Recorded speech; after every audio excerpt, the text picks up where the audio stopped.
제가 베드로인 건 다 아시죠?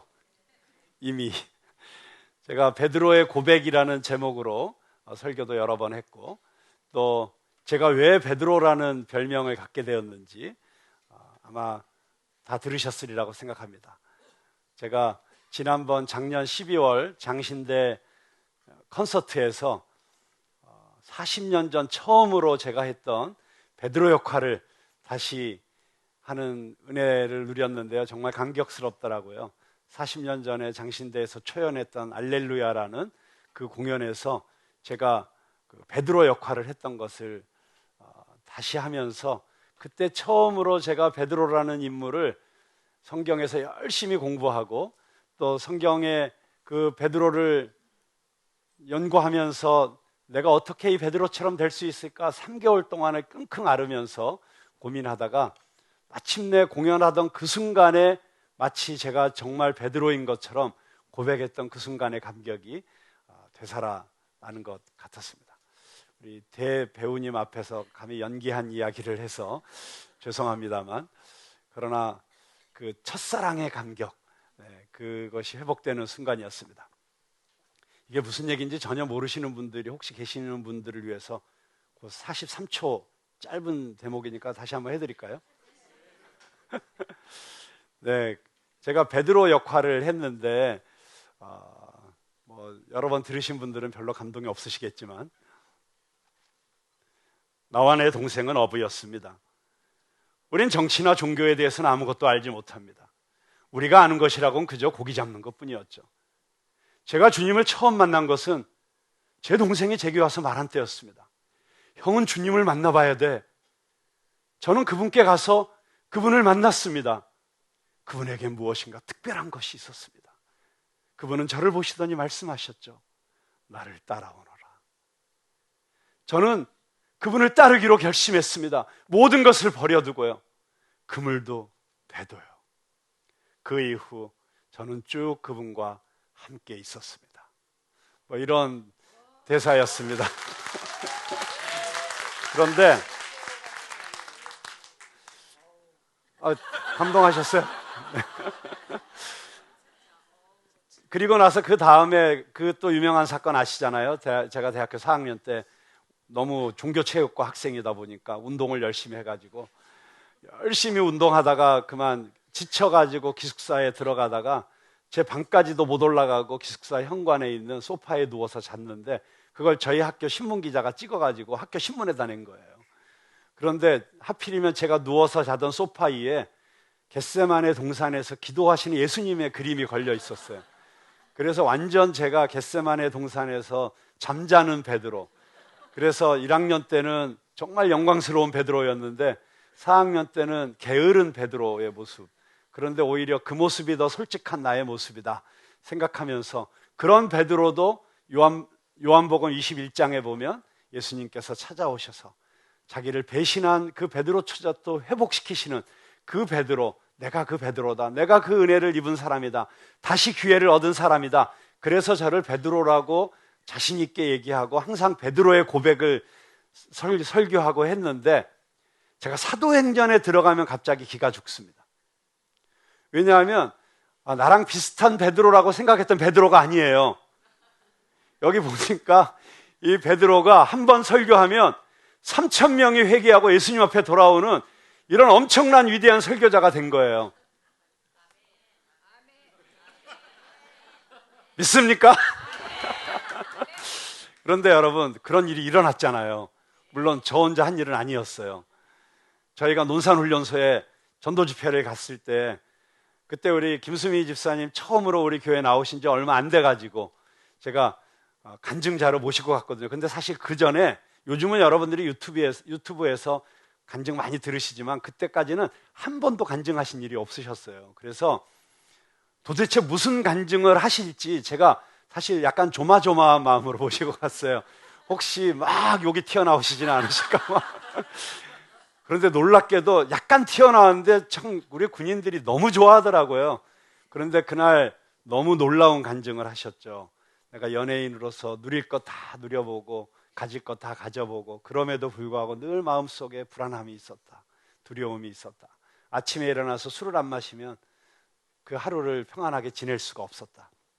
그런데 하나님이 내 마음에 오시니까 갑자기 그 모든 불안이 사라지더라. 마음이 바뀌니까 상황은 바뀐 것이 없는데 삶이 달라지더라. 뭐 이런 간증을 하셨어요. 그 다음에 제가 설교를 해야 되는데 설교할 필요가 없더라고요. 그래서 나가서 바로 도전을 했죠. 그날 그 자리에 있었던 청년들이 놀랍게도 군인들이 한 3,000명 됐거든요. 지금 김수미 선생님 간증 들었죠, 여러분? 하나님이 내 마음속에 들어오시면 그렇게 바뀌기 힘든 내 마음이 바뀝니다. 내 안에 있는 불안이 사라집니다. 내 안에 있는 걱정이 사라집니다. 그리고 내가 내려놓아야만 내가 자유롭게 되고, 내가 이 욕심과 이 이기심과 이 증오와 미움과 시기와 질투와 이 열등감과 이런 분노와 이런 모든 것들을 다 내려놓아야 되는데, 그 내려놓고 싶어도 내 마음이 움직이질 않아서 얼마나 괴롭습니까? 그런데 예수님을 마음에 모시면 눈 녹듯이 사라집니다. 여러분이 군대 생활하면서 아무리 힘들어도 그 힘든 상황은 안 바뀔 겁니다. 그런데 예수님이 마음 가운데 계시면 여러분, 이 군대 생활이 천국의 생활이 될 수 있습니다. 그러면서 예수님 영접하라고 도전을 했는데, 그날 예수님 믿기로 결정한 사람, 보통은 이제 예수님 믿기로 결정하시는 분 이제 불을 다 끄고 손 드세요 이러잖아요. 우리 남자답게, 대장부답게 벌떡 일어납시다. 그랬더니 놀랍게도 그날 한 3,000여 명 있었는데 한 5-6명 빼고 다 일어났어요. 맞죠, 지사님? 그때 다 일어났잖아요. 여러분, 한 번에 3,000명이 구원받은 역사가 일어났습니다. 와, 그래서 제가 뭐 저 혼자 설교에서 일어난 일은 아니지만, 우리 합작품이지만, 우리는 그리스도 안에서 한 몸이니까 결국 같이 한 거죠. 네. 그런데 여전히 제가 열등감이 있는 게 있어요. 베드로한테. 안진뱅이가 아직 안 일어났어. 제가 조용기 목사님 그 처음 교회 개척 당시에 간증을 들으면서, 조용기 목사님도 정말 너무 어렵게 목회하셨더라고요. 처음에 개척할 때 오는 사람은 없고, 정말 찢어지게 가난한 사람들 모여 사는 대조동 거기에 천막 치고 사각에 짝 올려놓고 거기서 설교를 하셨는데 아무도 안 오는 거예요. 그래가지고 막 전도하러 다닌 얘기 너무너무 감동이 되고 은혜가 돼서 듣다 보니까, 언제부터 그 교회가 그렇게 폭발했는가 보니까 놀랍게도 그 교회도 안진뱅이가 벌떡 일어났더라고요. 야, 그래서 우리 푸른나무 교회도 안진뱅이가 한 명 일어나야 되는 게 아닌가. 근데 저희 교회는 참 오기가 힘든 구조죠. 계단도 많고 뭐. 그래서 어떤 기적이 일어날 것인가. 사실 이 실제적으로 눈에 보이는 이런 기적들이 일어나기를 사모하는 마음이 사실 제 마음에 없었겠어요. 저도 목회하면서 암 환자들이 기도하면 낫고, 사업에 실패한 사람들 기도해주면 갑자기 어디서 놀라운 투자가 들어와가지고 벌떡 일어났다는 막 이런 간증들이 터져나오고, 그러면 여러분 여기 빈자리가 있겠어요? 있을 수가 없죠. 그러니까 목회자로서 이 베드로가 했던, 왜 내 안에 예수님이 계신데 이런 기적이 일어나지 않을까? 왜 너희들이 믿음으로 선포하면, 이 산더러 움직이라고 하면 저기 바다에 던지어질 것이고 내가 했던 것보다 더 큰 일도 하리라고 분명히 예수님께서 말씀하셨는데 왜 그런 일들이 일어나지 않지? 라고 하는 그런 고민을 하면서 이 말씀을 보게 될 때 왜 그런지를 이 본문이 너무나도 정확하게 알려주고 있었습니다. 여러분, 성령께서 우리 안에 함께 하시고 계심을 믿으십니까? 우리가 아무것도 서로 의논하고 짜고 나오지 않았는데 찬양 인도를 한 송정미 사모는 오늘 제가 하고자 하는 설교의 핵심을 멘트 가운데 다 하더라고요. 무엇이었을까요? 본질에 집중하게 하시옵소서. 그 본질은 무엇입니까? 예수님을 바라보는 것입니다. 우리 기도하는 우리 장진희 권사님의 이 기도 가운데서도 제가 설교 가운데 여러분과 나누고 싶은 이야기가 다 나오는 것을 보면서 역시 성령께서 지금 우리 교회를 이끌어가고 계신다. 그러면 우리가 정말 본질에 집중하고 정말 마땅히 주목해야 될 것을 주목하면 우리 안에 놀라운 기적들이 일어나게 될 것이다. 여러분, 지난 요한복음을 우리가 강해하면서 정말 우리 교회의 그 흐름이 정확하게 말씀의 흐름에 따라서 움직였던 것을 아마 여러분들 기억하실 것입니다. 저는 세세하게 다 밝힐 수 없지만 정말 여러분의 삶 가운데 또 우리 교회 공동체 안에 일어났었던 그 한 가지 한 가지 일들을 기억하면 지금도 전율이 몸에 생기고 소름이 끼쳐요. 어떻게 이럴 수가 있었을까? 그래서 저는 사도행전을 시작하면서 정말 말로 다 할 수 없는 기대감이 있습니다. 이 사도행전 올 한 해 동안 우리가 말씀을 전하면서 사도행전에 일어나고 있는 역사들이 우리에게 일어날 것이다. 여러분, 우리가 그 믿음을 가져야 됩니다. 이미 그 믿음을 우리에게 주고 계십니다. 여러분, 믿음으로 위대한 일을 행한다는 것은 반드시 내가 바라는 것을 긍정적 사고로 될 거야. 그냥 무조건 믿고 그냥 더 강력하게 원하는, 그래서 내가 간절히 원하면 온 우주의 기운이 다 나에게 온다, 뭐 이런 얘기가 아니에요.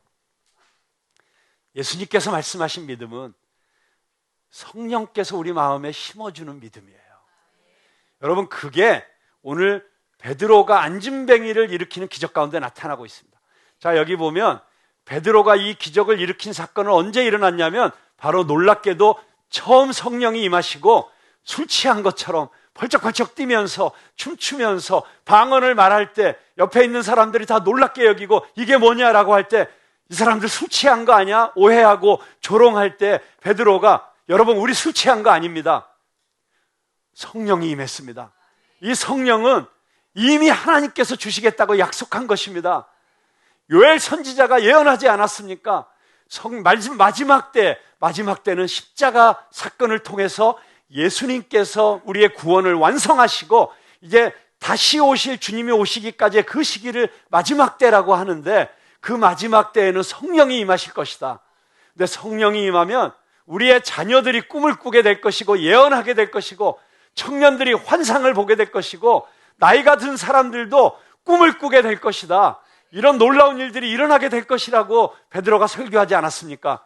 그러면서 여러분, 바로 그 하나님, 성령을 주신 하나님께서 예수 그리스도를 우리에게 주시지 않았습니까? 그 예수님이 우리의 선조들이 예언했던 바로 그분 아니십니까? 오실 것이라고 기대했던 그분, 다윗 왕을 통해서 이미 예언했던 그분, 시편을 통해서 우리에게 주시겠다고 약속하셨던 그분, 그분이 바로 예수님입니다. 그런데 그 예수님이 오셨는데 여러분들이 그분을 받아들이지 않고 그분을 오히려 십자가에 못 박지 않았습니까?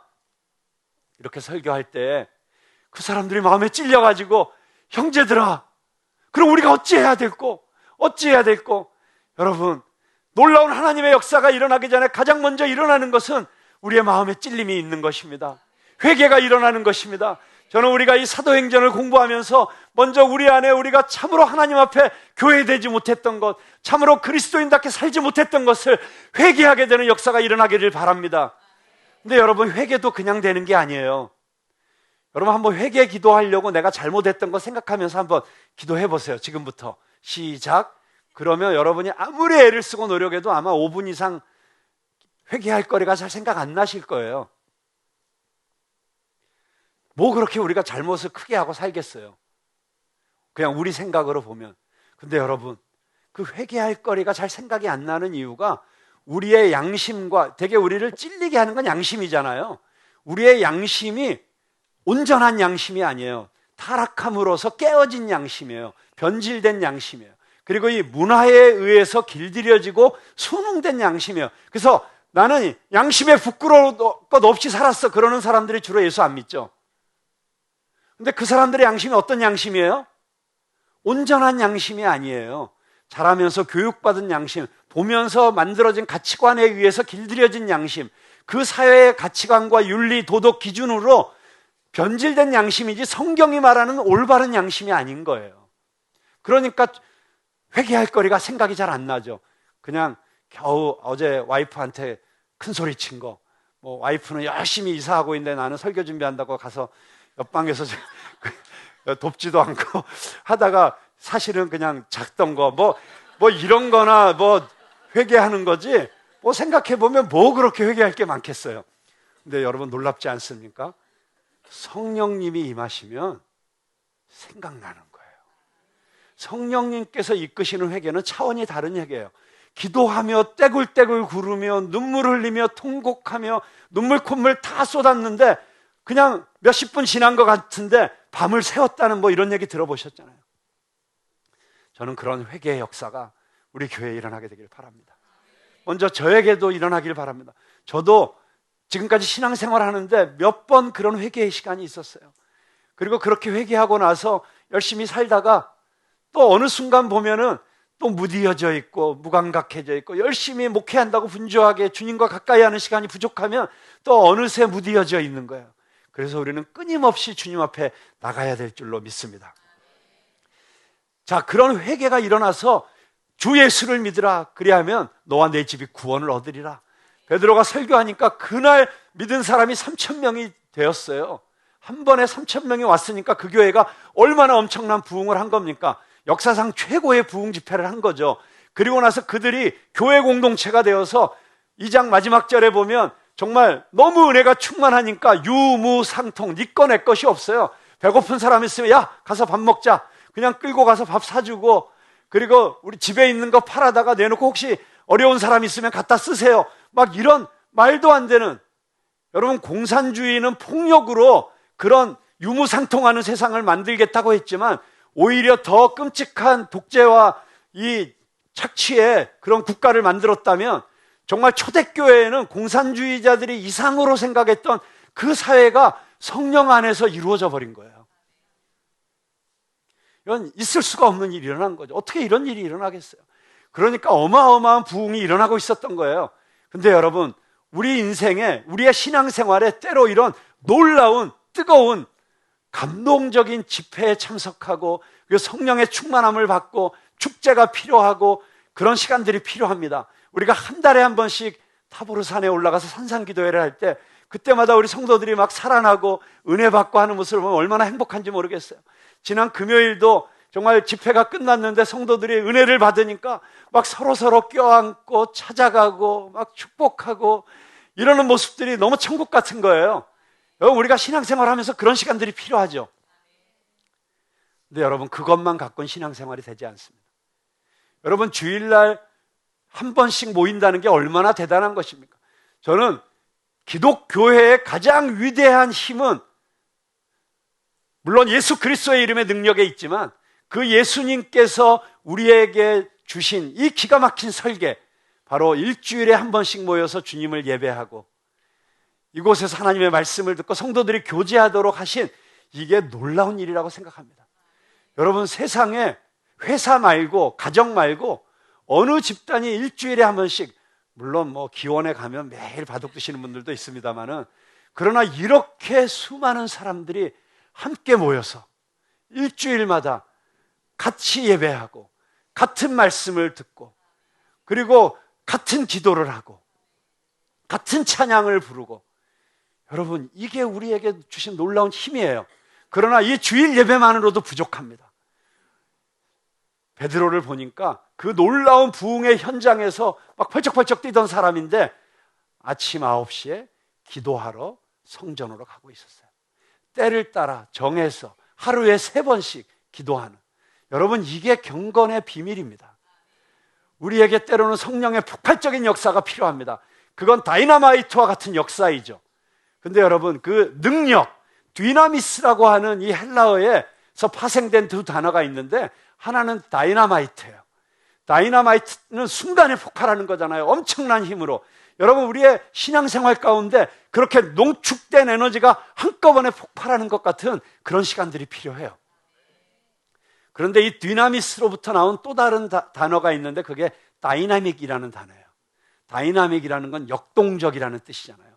이 역동적이라는 것은 한꺼번에 폭발하는 것이 아니고 꾸준히 계속해서 그 긴장을 놓치지 않고 그 텐션을 유지하면서 가는, 그걸 다이나믹하다 그러잖아요. 우리의 신앙생활이 다이너마이트와 다이나믹이 함께 가야 돼요. 이 사도 베드로를 보세요. 그 엄청난 부흥의 현장에서 다시 성전으로 기도하러 가고 있습니다. 시간을 정해서. 근데 여러분, 매일 기도하러 올라갔어요. 그런데 그날 그가 발견했던 한 안진뱅이는 그날 처음 나왔을까요? 아니에요. 그 이전에도 매일 나와서 있었어요. 기도할 때마다 봤어요. 그리고 베드로와 요한이 기도하러 올라갈 때마다 그 안진뱅이는 한 푼 주세요. 저 먹을 것이 없어요. 구걸하고 있던 사람이었어요. 근데 늘 보고 지나가던 사람이었는데 왜 하필이면 그날 그를 주목해서 보았을까요? 여러분, 이게 신앙생활의 비밀입니다. 성령님께서 함께 하시면, 성령님께서 나와 동행하시면 늘 진행되던, 늘 반복되던 루틴과 같은 그런 일상 속에서 어느 날 성령님이 감동을 주세요. 누구에게 전화해봐. 여러분, 불쑥불쑥 저도 우리 성도들이 이래봬도 꽤 많기 때문에 제가 매주 전화할 수가 없는 건 아시죠? 그런데 불쑥 마음속에 누가 떠올라요. 전화해봐. 그래서 전화하면 나중에 우리 이윤경 목사님을 통해서 그런 이야기가 들려요. 이러이러한 문제로 되게 힘들어하고 있었는데 갑자기 목사님 전화가 오셔가지고 잠깐 얘기하고 기도해 주셨는데 완전히 자기가 회복이 되었다. 뭐 이런 이야기를 들을 때, 와, 성령님께서 하셨구나. 여러분, 늘 지나가면서 보던 안진뱅이 거린이었지만 그날 기도하러 올라가는데 성령님께서 그를 일으켜 세우라라는 말씀을 주신 거예요. 여러분, 성령께서 주시는 마음, 성령께서 주시는 믿음을 갖고 행하면 그때 기적이 일어나는 거예요. 그러니까 아무 때나 막 한다고 기적이 일어나는 게 아니에요. 여러분, 우리 한국 기독교 역사 가운데 수많은 치유의 기적이 일어났습니다. 그리고 치유 사역자로 이름을 떨쳤던 수많은 부흥사들도 계시고, 또 그 특별히 신유 은사를 받아가지고 너무 많은 사람들이 고침을 받아가지고 일어난, 물론 뭐 오산리 금식 기도원도 있지만 또 할렐루야 기도원도 있고, 또 거기서 나오는 물 마시면 또 치유의 기적이 임한다 그래서 또 그 물만 가져다가 마시는 일들도 있었고, 또 그 왜 현신의 권사님인가 하시는 분도 있었죠. 그 기도하면 다 일어나고 낫고 뭐 그런 많은 치유의 역사들이 일어났습니다. 우리 한국교회가 이렇게 놀라운 교회가 되는데 그런 치유의 기적과 역사가 있었다는 것을 우리는 부인할 수가 없습니다. 근데 그 수많은 치유 사역자 가운데 가장 놀라운 치유의 기적을 행하셨던 분 중에 한 분이 김익두 목사님이라는 분이셨어요. 근데 김익두 목사님 혹시 여러분 아시는지 모르겠으나 유명한 깡패였어요. 평양의 깡패. 그 김익두 목사님의 얽힌 일화만 가지고도 설교 한 편을 만들 수 있을 정도로 정말 놀라운 삶을 사신 분이십니다. 그런데 어느 날 이분이 성령이 충만한 그 감동으로 사시다가 갑자기 마음속에 그런 생각이 드신 거예요. 아니, 베드로가 성령이 충만해서 은과 금은 내게 없지만 내게 있는 것으로 내게 주노니 곧 나사렛 예수의 이름으로 일어나 걸어라. 나도 그렇게 안진뱅이를 한번 일으켜 봐야겠다. 여러분, 참 옛날에는 우리 한국에 보면은 이상하게 이렇게 귀신 들린 사람도 많았고, 저도 이 어릴 때 시골에서 자라서 그때 저희에게 가장 공포의 이름은 죽심이라는 이름이었어요. 그분이 이렇게 약간 정신이 이상해가지고 막 동네를 춤추면서 다니고 머리 풀어헤치고 다니고, 그러면 우리 부모님이 우리 야단칠 때 말 안 들으면 야, 죽심이 온다 그러면 우리 막 이랬던 막 그런 사람들도 많았고, 근데 그 평양 거리에도 참 이렇게 그 장애자들이 많이 있었던 것 같아요. 그 중에서 어떤 안진뱅이를 발견한 거예요, 김익두 목사님이.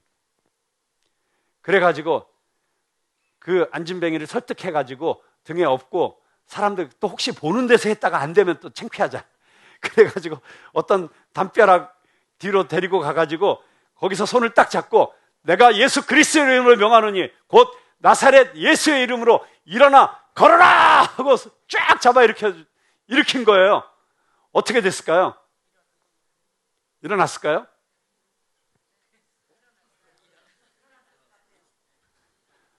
아파 살려주세요. 이 안진뱅이가 아파 죽겠다고 왜 이러냐고. 그래서 안 일어난 거예요. 못 일어났어요. 이 김익두 목사님이 야, 이게 무슨 일인가 너무 좌절을 했다는 거예요. 그러면서 막 몸부림치면서 기도를 했대요. 아니, 하나님, 성경 말씀에 있는 대로 제가 했는데 왜 이런 일이 안 일어난 겁니까? 그렇게 한참을 기도하다가 자기 자신에게 심각한 문제가 있었다는 걸 발견한 거예요. 그의 관심이 온통 기적에만 있었다는 거예요. 그래서 그 순간 회개했다는 것입니다. 그러면서 그때 결심했다고요. 주님, 제가 기적에 주목하지 않고 기적에 제 관심을 쏟지 않고 오직 예수님만 주목하겠습니다. 오직 예수님만 바라보겠습니다. 예수님만 제 마음에 품겠습니다. 그러고 나서 지나가는데 그 안진뱅이 거지를 다시 만난 거예요. 그래서 가가지고 미안하다고 지난번에, 그리고 내가 참 부족한 목사였다고, 나는 가짜 목사였다고 회개하고, 그러면서 그를 위해서 그 자리에서 눈물로 기도를 했대요. 이 안진뱅이가 정말 예수님 만나게 해달라고 그렇게 눈물로 기도를 했는데 놀랍게 그 거지가 벌떡 일어났대요. 그래서 그날로부터 이분의 치유 역사가 시작된 거예요. 그래서 이분을 통해서 치유받은 사람이 10,000명이 넘었다, 이런 이야기가 있고요. 그 임택권 목사님이라고 장로교 목사님인데, 이분이 1924년에 장로교 총회장을 역임하시고 일본 유학까지 갔다 오신 신학자셨어요. 근데 이분이 김익두 목사님의 이 치유의 기적이 너무 놀랍게 일어나니까 이거를 연구를 한 거예요. 연구를 해가지고 책으로 냈습니다. 책으로. 그래서 조선 예수교의 이적 명증이라는 제목의 책을 낼 정도로 김익두 목사님의 이 치유의 역사가 공인된 그런 놀라운 한국교회의 그 역사의 한 부분이 되었습니다. 그런데 어떻게 그런 일이 일어났는가? 바로 기적에 주목하지 않고, 기적을 바라지 않고 예수님의 마음을 품고 예수님께 주목할 때 이런 일들이 일어나기 시작했다는 것입니다. 자, 그래서 오늘 제가 여러분들과 나누고 싶은 이야기는 무엇입니까? 여러분, 이 안진뱅이의 입장에서 한번 생각해 보십시오. 이 안진뱅이는 성전 앞에 앉아 있었습니다. 그 앞에 문이 있었습니다. 그 문의 이름은 미문이었어요. 미문. 작을 미자가 아니고 아름다울 미자였어요. 아름다운 문. 여러분, 성전을 들어가는 문이 당연히 아름다워야겠죠. 그런데 그 성전에 들어가는 문이 아름다운 이유가 무엇입니까? 성전에 들어가는 문답게 금으로 아름답게 바르고 거기에 온갖 보석을 붙이고 그래서 아름다워집니까? 정말 전 세계에서 제일 유명한 건축회사를 불러다가 건축을 하고 거기에 최첨단 LED와 TV 모니터를 깔고 그리고 최고의 음향시설을 하고 그래서 그게 가장 아름다운 교회입니까? 왜 그 문이 아름다운 문입니까? 그 문을 통해서 성전으로 들어간다는 것은 하나님의 임재 가운데 들어간다는 뜻입니다. 하나님을 만나러 들어가는 것입니다. 그곳에서 자신의 죄가 깨끗이 씻어짐을 받는 것입니다. 구약에서는 그 성전에서 희생제사를 드릴 때 그걸 통해서 너의 죄가 사함을 받게 해주겠다고 하나님께서 이 죄 가운데 있는 이 백성을 그냥 내버려 둘 수가 없어가지고 한시적인 제도를 만들어 주신 거예요. 그리고 그 역할을 대제사장이 하도록 위임하신 것입니다. 그런데 이제는 그럴 필요가 없게 되었죠. 왜냐하면 구약에서 죄 지을 때마다 드렸던 그 희생제사를 예수님께서 십자가에서 단번에 다 드리셨기 때문에, 그래서 그분이 우리의 믿음의 주요 온전케 하시는 이인 대제사장이 되신 것 아닙니까? 그 예수님을 만나러 가는 문이기 때문에 교회의 문이 아름다운 문인 것이죠. 그런데 여러분, 그 문 앞에만 앉아 있고 그 문 안으로 한 번도 들어가지 못했다면 그 문은 그에게 결코 아름다운 문이 될 수 없습니다. 오히려 좌절의 문이죠. 왜 저 사람들은 건강하게 태어나서 저렇게 하나님 앞에 예배도 드리러 가고, 저 사람들은 하나님께 축복받아서 저렇게 잘 살면서 나 같은 사람에게 저렇게 돈을 구걸해 줄 수 있는 여유도 있고, 나는 뭐냐? 그들을 바라보면서 상대적으로 더 좌절하고 절망하고 낙심하고 우울하고, 그 문 앞에 앉아 있는 것이 그에게 어떤 희망을 주기보다는 그의 평생 동안 그에게 좌절을 안겨주는 문이었어요. 한 발짝만 더 떼서 그 문 안으로 들어가서 살아계신 하나님을 만날 수만 있다면, 그런데 그는 들어갈 수 없었어요. 자기 힘으로 들어갈 수가 없었어요. 기껏 사람들이 해준다는 것이 그 문 앞에까지 데려다 주고, 그것도 굉장한 선행이죠. 그렇지 않습니까? 자기 혼자서는 거기까지 갈 수 없었는데, 마치 중풍병자를 예수님 앞에 데려왔던 친구들처럼 그렇게 선한 마음으로 이웃들이 그를 성전 앞에, 미문 앞에 데려다 놓아주었기 때문에 그나마 구걸이라도 해서 먹고 살 수 있었어요. 그것도 감사한 일이었죠. 그런데 여러분, 그 정도를 주시기 위해서 그를 이 세상에 보내신 하나님이 아니었습니다. 여러분, 우리가 교회에 나오는 이유도 여러 가지가 있을 수 있습니다. 여러분, 어쩌면 이곳에 다 함께 앉아 있지만 이 가운데 어떤 사람은 마치 그 미문 앞에 앉아있는 안진뱅이처럼 정말 하나님이 주시고자 하시는 진짜 그 은혜,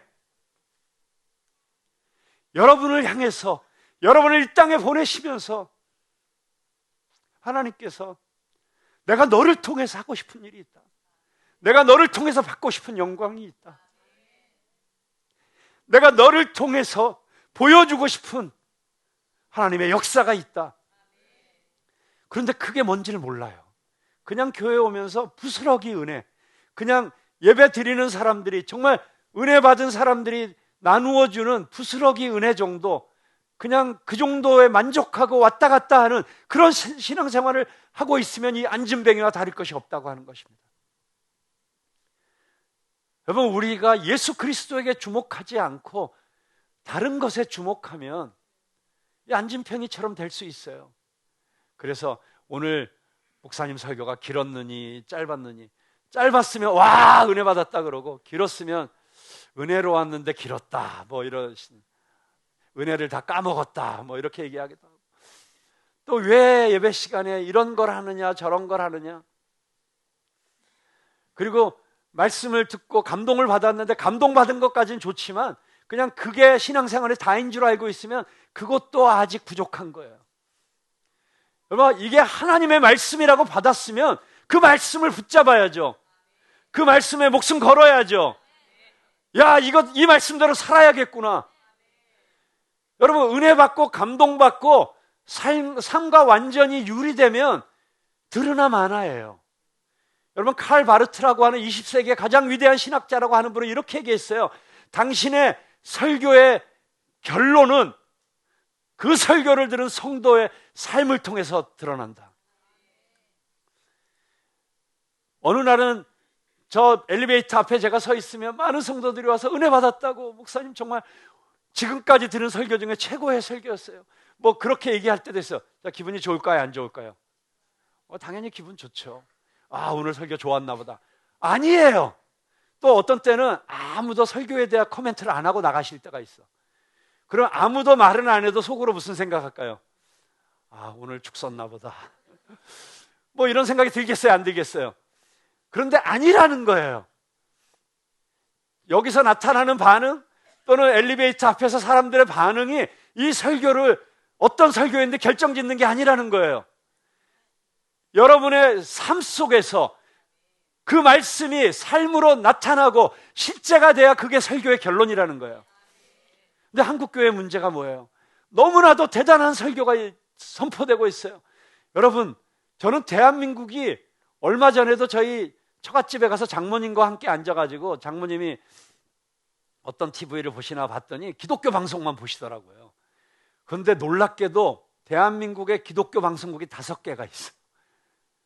우리나라가 법적으로 기독교 국가가 아닙니다. 우리나라는 완전 다원화된 다원 종교 사회예요. 이렇게 다원화된 종교 사회가 많지 않아요. 불교, 기독교, 천주교, 요즘 이슬람교까지 들어오고, 그 외에 뭐 샤머니즘 뭐 했고, 이런데 놀랍게도 불교 기껏해야 2개 있어요, 방송국. 캐톨릭 하나 있어요. 기독교는 5개. 물론 이걸 가지고 어떤 분들은 또 그 분열하기 좋아하는 개신교의 특성이 또 방송국에도 나타나, 물론 그런 면도 없지 않아 있습니다. 그런데 놀랍게도 채널을 틀다 보면 수없이 많은 목사님들의 설교가 선포되고 있어요. 수없이 많은 간증들이 소개되고 있어요. 수없이 많은 성경 공부들이 TV를 통해서 전파되고 있어요. 그런데 제가 가만히 앉아서 같이 듣다 보니까, 야, 나는 설교를 하지 말아야겠구나, 뭐 이런 생각이 들 정도로 너무 탁월한 설교자들이 많은 거예요. 여러분, 그런데 이렇게 탁월한 설교자들의 설교가 이렇게 주일 아침마다 선포되는데 왜 우리 그리스도인의 삶은 그 말씀의 퀄리티를 따라가지 못하고 있는가? 듣고 감동하는 데서 끝나기 때문이에요. 그리고 듣고 감동한 것으로 내가 신앙생활 잘했다고 생각하는 거예요. 아니에요. 말씀이 내 삶 속에 실제가 되도록 그 말씀을 붙잡을 수 있기를 주님의 이름으로 축복합니다. 자, 베드로가 이 경건 생활을 집중하면서 매일 시간을 정해서 기도하면서 말씀을 묵상하면서 그렇게 주님과 동행하는 그 다이나믹한 경건 생활을 하다 보니까 어느 날 걸어가는데 성령님께서 말씀하신 거예요. 저 안진뱅이에게 오늘 놀라운 일이 일어날 것이다. 나는 너를 통해서 그 일을 하기를 원한다. 그래서 자신 있게 간 거예요.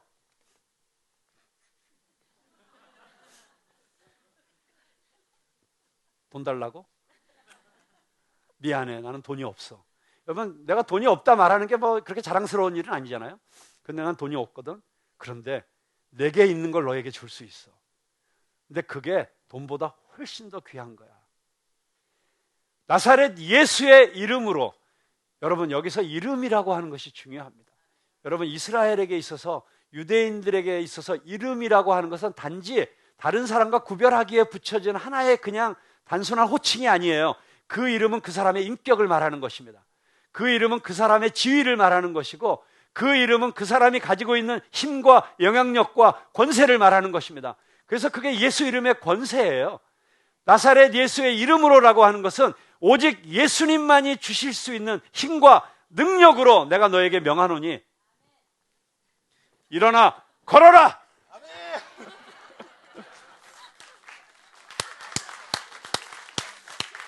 그 앉아있는 자리가 어떤 자리이든지, 여러분 혹시 지금 안진뱅이처럼 앉아있지 않습니까? 주저앉아있지 않습니까?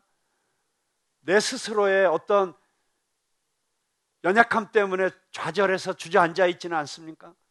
절망하고 있지 않습니까? 내가 지금 해결해야 될 문제가 너무 커서 도저히 내 힘으로는 일어날 수 없다고 생각하고 주저앉아 있습니까? 오늘이 여러분들이 벌떡 일어나는 날이 되기를 주님의 이름으로 축복합니다. 자, 그래서 본질에 집중한다는 것은 무엇인가? 첫째는 기적에 주목하지 않고, 현상에 주목하지 않고, 문제에 주목하지 않고 예수 그리스도에게 주목하는 것입니다. 내 안에 예수님과 동행하고 내 안에 예수님과 함께하는 삶의 증거가 있고 내 안에 예수 이름으로 가득하면 그 예수님의 그 동행함으로 말미암아 내 안에 그 예수 그리스도의 성품이 빚어져 가고, 그리고 성령의 열매가 빚어지기 시작하면 자연스럽게 이런 일들이 일어나기 시작하는 것입니다. 두 번째는 우리가 본질에 주목해야 된다는 것은 사람에 주목하지 말고 예수를 바라보라고 하는 것입니다.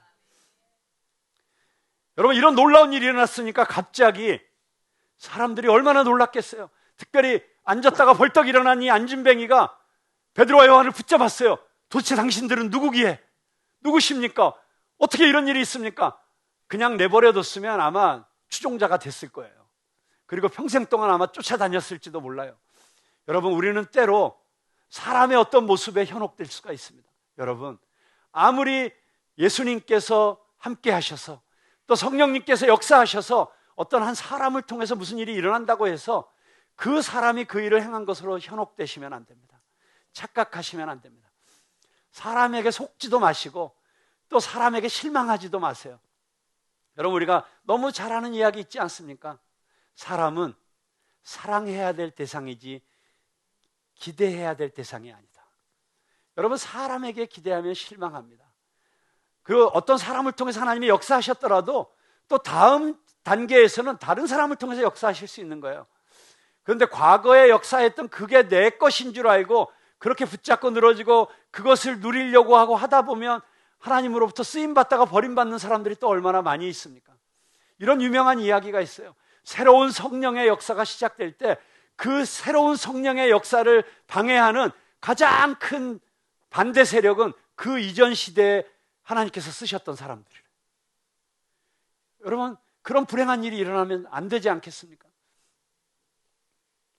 정말 성령께서 역사하실 때 성령의 흐름을 따라서 변화되고 따라갈 수 있는 저와 여러분 되기를 주님의 이름으로 축복합니다. 자, 그래서 사람을 보지 말고 예수님만 바라보고 기적을 주목하지 말고 예수님의 마음을 주목할 때 성령께서 우리를 통해서 역사하실 수 있다는 것입니다. 사람들이 막 몰려들어서 베드로와 요한에게 이게 무슨 일이냐고 물을 때 베드로가 이렇게 말하지 않습니까? 백성들에게 말하되 이스라엘 사람들아, 이 일을 왜 놀랍게 여기느냐? 우리 개인의 권능과 경건으로 이 사람을 걷게 한 것처럼 왜 우리를 주목하느냐? 오, 우리 베드로 멋지지 않습니까? 이 대목에서 정말 아직도 정말 베드로 제가 많이 따라가야 될 것 같습니다. 나를 주목하지 말고 예수 그리스도를 주목하라. 나의 삶을 통해서, 내가 한 어떤 일을 통해서, 내가 한 구제를 통해서, 내가 한 선교 사역을 통해서 나를 주목하지 말고 예수님, 나를 통해서 이 일을 행하시는 예수님을 바라보라고, 그렇게 선포할 수 있는 저와 여러분이 되시기를 주님의 이름으로 축복합니다. 여러분, 교회에서 신앙생활 하면서도 계속 자기를 주목할 수 있어요. 왜 사람들이 나를 알아주지 않지? 내가 이렇게 했는데, 내가 이렇게 섬겼는데 왜 나에게도 관심을 가져주지 않는 거지? 왜 내가 한 일에 대해서는 이렇게 인정해 주지 않는 거지? 여러분, 사람들 눈치 보지 마시고 사람들의 인정을 구하지 마시고 오직 하나님만 바라보시게 되기를 주님의 이름으로 축복합니다. 마지막입니다. 이 본질에 집중하기 위해서 우리는 더 깊은 믿음으로 들어가야 됩니다. 그것이 아까 하나님께서 우리에게 주시기 원하셨던 그 오리지널한 하나님의 디자인을 찾아가는 것입니다.